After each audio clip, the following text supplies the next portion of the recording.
ವಿಜಯಪುರ ಜಿಲ್ಲೆಯ ಮುದ್ದೇಬಿಹಾಳ್ ಪೊಲೀಸ್ ಠಾಣಾ ವ್ಯಾಪ್ತಿಯ ಗದ್ದಲ ಗೆದ್ದಲಮರಿ ಎನ್ನುವಂಥ ಒಂದು ಊರು.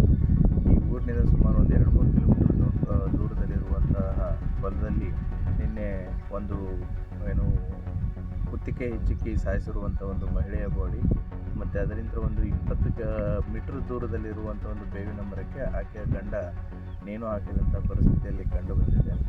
ಆತನ ಹೆಸರು ಸಿದ್ದಪ್ಪ ಅಂತಂತೇಳಿ, ಸುಮಾರು 30 ವರ್ಷ ವಯಸ್ಸು. ಮತ್ತು ಆಕೆ ಹೆಂಡತಿ ಹೆಸರು ಮೇಘ ಮತ್ತು ಮಂಗಮ್ಮ ಅಂತಲೂ ಕರೀತಾರೆ. ಅವಳಿಗೂ ಕೂಡ ಸುಮಾರು 26ರಿಂದ 28 ವರ್ಷ ವಯಸ್ಸು. 8 ವರ್ಷಗಳ ಹಿಂದೆ ಮದುವೆ ಆಗಿದೆ. 4 ಜನ ಮಕ್ಕಳಿದ್ದಾರೆ. ಅವಳು ಹುಣಸಗಿ ತಾಲೂಕಿನವಳು. ಇದು ಸೀನ್ ಆಫ್ ಕ್ರೈಮು. ನಿನ್ನೆ ಸೋಕೋ ಆಫೀಸರ್ಸು ಮತ್ತು ಎಲ್ಲ ನಮ್ಮ ತನಿಖಾ ತಂಡ ಭೇಟಿ ಕೊಟ್ಟು ಪ್ರೊಸೀಜರ್ ಪ್ರಕಾರ ಎಲ್ಲವನ್ನು ಕಲೆಕ್ಟ್ ಮಾಡಿದೆ. ಈಗಾಗಲೇ ಮೃತರ ದೇಹಗಳನ್ನು BLD ಹಾಸ್ಪಿಟ್ಲಿಗೆ ಶಿಫ್ಟ್ ಮಾಡಲಾಗಿದೆ. ಪೋಸ್ಟ್ಮಾರ್ಟಮ್ ರಿಪೋರ್ಟು ಕೂಡ ಪೋಸ್ಟ್ಮಾರ್ಟಮ್ ಮಾಡಿ ಬಾಡಿನ ಹ್ಯಾಂಡ್ ಓವರ್ ಮಾಡಲಾಗುವುದು.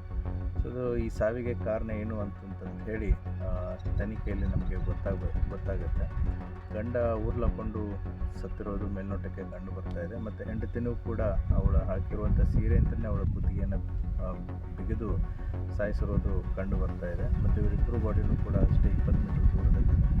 ಈ ಹಿನ್ನೆಲೆಯಲ್ಲಿ ಪ್ರಕರಣವನ್ನು ಅವರು ಕಂಪ್ಲೇಂಟ್ ಕೊಟ್ಟ ತಕ್ಷಣ ಪ್ರಕರಣವನ್ನು ದಾಖಲಿಸಿಕೊಂಡು ತನಿಖೆಯನ್ನು ಕೈಗೊಳ್ಳಲಾಗಿದೆ.